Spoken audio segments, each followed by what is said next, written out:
Good afternoon. So, mao ni atong last day sa pag-answer sa atong flip cards or flashcard. So, question number 1. What are the typical phases of waterfall model? So, the typical phases of waterfall model, number 1 is requirements analysis, system design, implementation, integration, testing, deployment, and maintenance.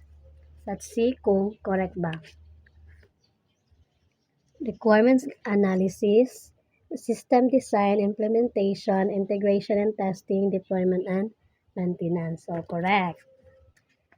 Next question. What are the key agile methodologies?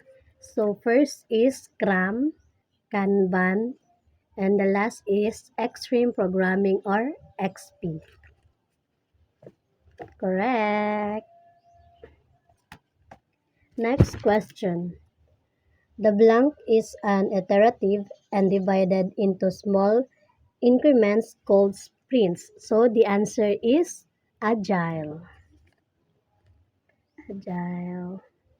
Correct. So next question. The blank is a linear and sequential software development approach where each phase must be completed before the next phase begins. So kung naay agile, syempre ang answer is waterfall model. Waterfall model. So next question. What are the strengths of the agile model? So the strengths of the agile model, first is flexibility, faster delivery, customer collaboration, early bug detection, and better risk management. Let's see. Correct. Flexibility, faster delivery, customer collaboration, early bug detection, and better risk management. Okay, let's proceed. Next question. Which model follows a sequential and structured approach?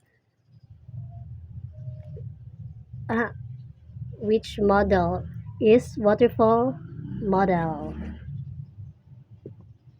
Correct. Next question. What are the strengths of the waterfall model?